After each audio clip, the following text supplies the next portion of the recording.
Welcome to our channel. నా పేరు Durga Prasad master. Andhra మేధోల్ forum founder president Chalasani Srinivas గారు మనతో పాటు ఉన్నారు. సార్ నమస్కారం. సార్ నమస్కారం, అందరికీ నమస్కారం. మీరు ఈ తెలంగాణ ఎలక్షన్ టైంలో మనం ఒక ఇంటర్వ్యూ చేసామండి.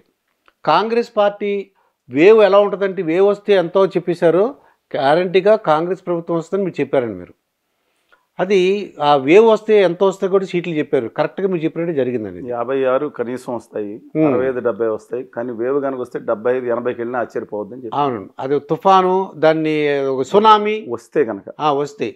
కాబట్టి మీరు చెప్పిందే కరెక్ట్. సునామీ కాకుండా మీరు అన్నట్టు 64 వచ్చినాయి. 64 ప్లస్ ఒక సీటు వాళ్ళు సిపిఐకి బలం ఎంత ఉన్నా సరే వీరు బలం లేకుండా వచ్చేది కాబట్టి 60 సీట్లు దాదాపు వచ్చినాయి. డెఫినెట్గా 70 సీట్లు రావాల్సిందే. నేను చెప్పినట్టు 70 సీట్లు అని చెప్పి నేను అందరిలాగా 55 to 75 పెట్టలేదండి. అవునండి, ఖచ్చితంగా సోషల్ మీడియాలో కూడా 70 స్థానాలు 71 స్థానాలు పెట్టాను. ఒకటే ఫిగర్ పెట్టాను. హైదరాబాద్లో 7 సీట్లు వాళ్ళకి తగ్గి ఉన్నాయి. ఆ రీజన్స్ కూడా మనం మాట్లాడుకున్నాం వేరే విషయం. అందుకని డెఫినెట్గా 60-70 సీట్లు వాళ్ళకి అధికారంలోకి వచ్చారు. ఇంతకుముందు జగన్మోహన్ రెడ్డి గారు 141 స్థానాల పైన వస్తాయని చెప్పినప్పుడు కూడా జనం నవ్వారు. నవ్విన ఆప్షన్లు పడినాయి. అందువలన sir different issue. Please combine. ఇక రేవంత్ రెడ్డి గారి ముందున్న ఛాలెంజెస్ ఏమున్నాయి? ఇప్పుడు ఆయన సీఎం అయిపోయారు, సీనియర్లందరూ కూడా కాదని అధిష్టానం వాళ్ళని సీఎంగా చేసిందండి రేవంత్ రెడ్డిని. అయితే ఏంటి ఆయనకు ముందు ఛాలెంజెస్ ఏమున్నాయంటారు? మధ్యప్రదేశ్లో జ్యోతిరాదిత్య సింధియా గారు కాకుండా కమల్నాథ్ గారిని పెట్టాలని ఓల్డ్ టక్స్ అందరం, సోనియా గాంధీ గారితో అసోసియేట్ అయిన ఓల్డ్ టక్స్ అందరూ నిర్ణయం చేసిన ప్రకారం అక్కడ పెట్టడం వల్ల మళ్ళీ గవర్నమెంట్ ట్యాపిల్ చేశారు అనే విషయం ఒకటి. రెండో విషయం ఏంటంటే రాజస్థాన్లో కూడా అశోక్ గెహ్లాట్ గారి బదులు సచిన్ పైలట్ గారు పెట్టాలని రాహుల్ గాంధీ గారు అన్న ఆయన బాగానే పాలించారు, ఇంకా బాగుండేదండి. ఇక్కడ కూడా బట్టి విక్రమార్క గారిని పెట్టాలని అందరూ సూచించినప్పుడు ఖచ్చితంగా రేవంత్ రెడ్డి గారు ప్రయత్నం చేయొద్దు. కొత్త యువతరం నాయకుడి కింద యువతరం అనేది ఆయన కూడా 54 ఏళ్ళు వచ్చింది. జనరల్గా ఇంకా యంగ్స్టర్ 30 ఏళ్ళ మనిషిలా కనపడతారు నేను. అందుకని ఆ నిర్ణయం అనేది వాళ్ళు తీసుకోవడం జరిగింది. సరే, coming back to ever point, మీరు అడిగిన పాయింట్ ప్రకారం ఆయన దగ్గర ఛాలెంజ్ చాలా ఉన్నాయి. మిగతా ఇప్పుడు ఇంకా 6 మంత్రుల్ని భర్తీ చేయాలి. హైదరాబాద్లో ఎక్కడ రాలేదు కాబట్టి సీట్లు, ఒక సీటు కూడా హైదరాబాద్ నగరంలో గెలవలేదు తెలుసు మీకు. హైదరాబాద్ 15 సీట్లు, ఒక్క సీటు కాంగ్రెస్ పార్టీ నెగ్గలేదు, ఒక్క సీటు బీజేపీ నెగ్గింది. మిగతా 14 సీట్లు టీఆర్ఎస్ అండ్ కూటమి అంటే ఎంఐఎం కలిసి చేసినాయి కదా. అలాగే రంగారెడ్డి జిల్లాలో ఉన్న 14 సీట్లలో 10 సీట్లు మీకు తెలుసు ఇది ఒకటి, మిగతా అయితే 4 సీట్లు మాత్రం కాంగ్రెస్ నెగ్గింది.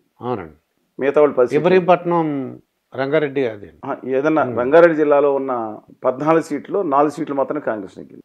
ఆనుకున్న హైదరాబాద్ అనుకున్న పటాన్ చెరువు కానీ ఉన్న మెదక్ జిల్లాలో ఉన్న 10 సీట్లలో 3 సీట్లు మాత్రం కాంగ్రెస్ నెగ్గింది. జస్ట్ ఇమాజిన్ చేయండి మీరు. అంటే హైదరాబాద్, గ్రేటర్ హైదరాబాద్ ఇంక్లూడింగ్ మెదక్ జిల్లాలో ఉన్న 39 స్థానాల్లో కాంగ్రెస్ పార్టీ నెగ్గింది కేవలం 7 స్థానాలు.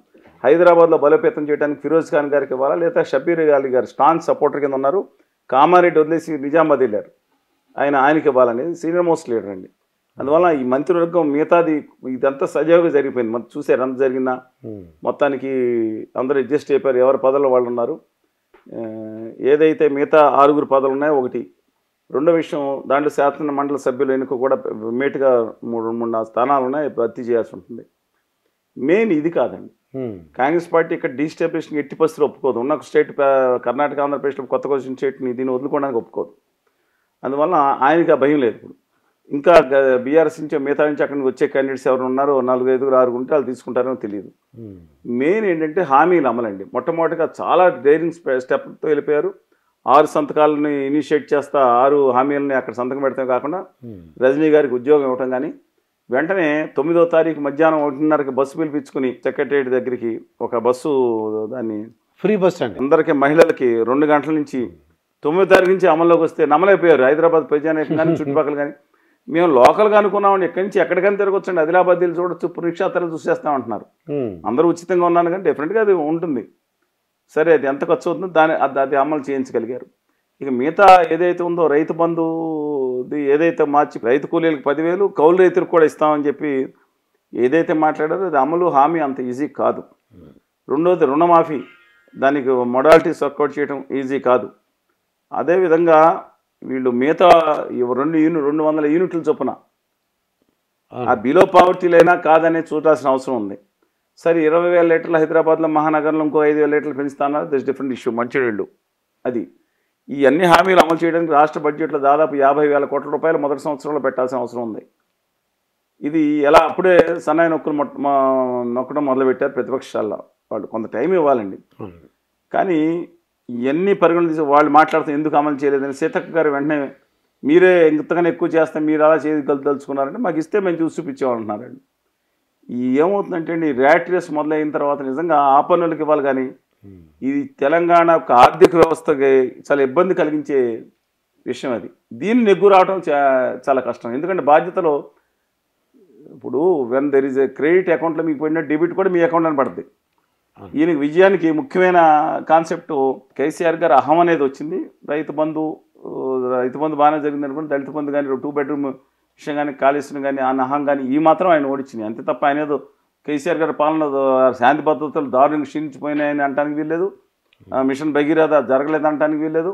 సాఫ్ట్వేర్ ఎక్సలెంట్గా పెరిగిన దాన్ని తప్పడటానికి మైనస్ ప్రెస్ ఉండొచ్చు.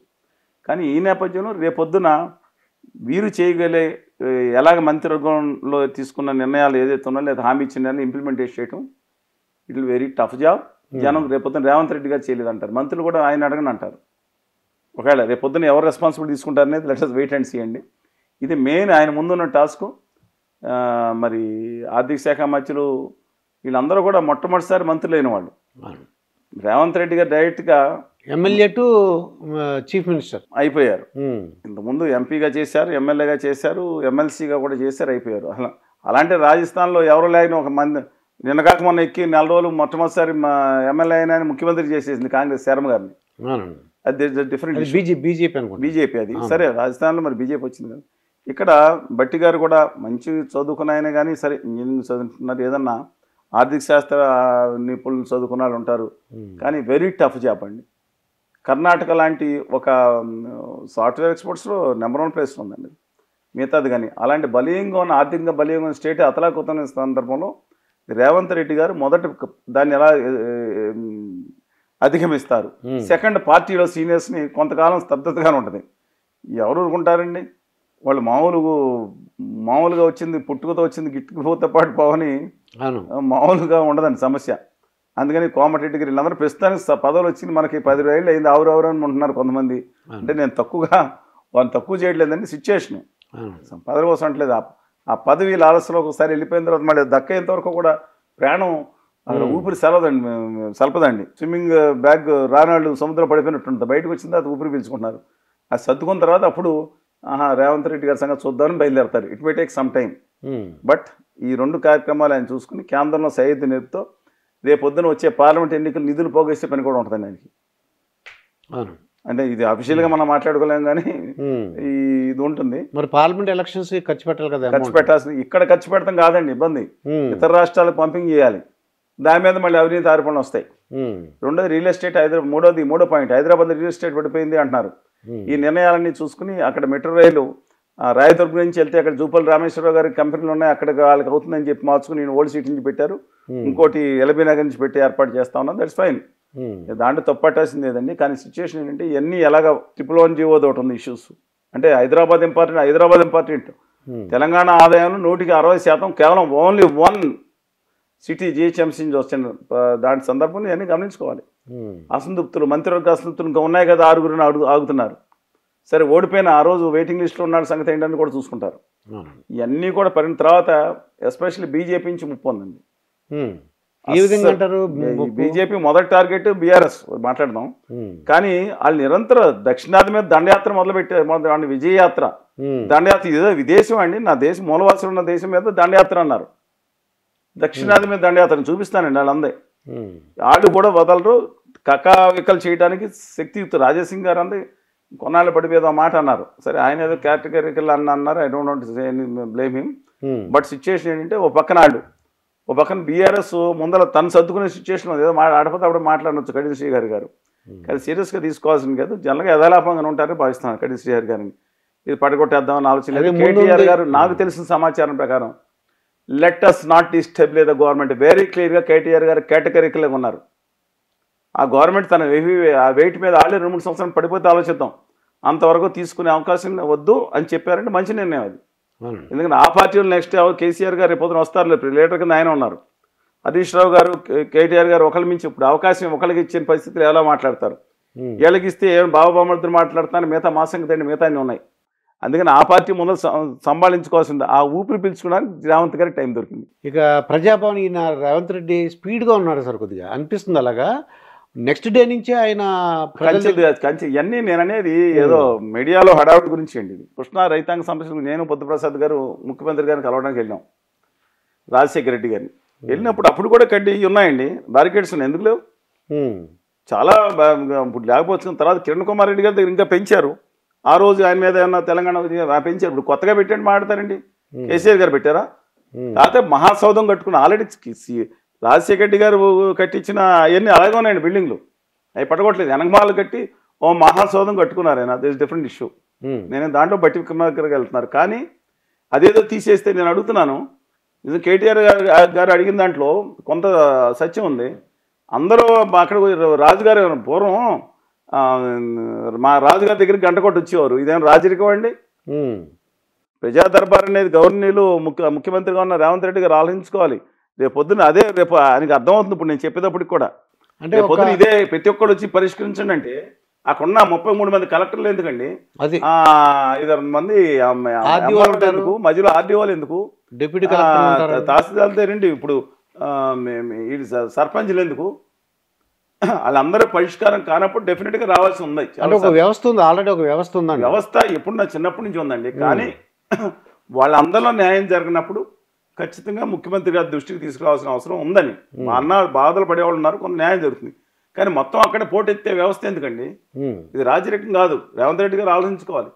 సింబాలిక్గా ఆయన చేసింది కరెక్టే ఉంటుంది.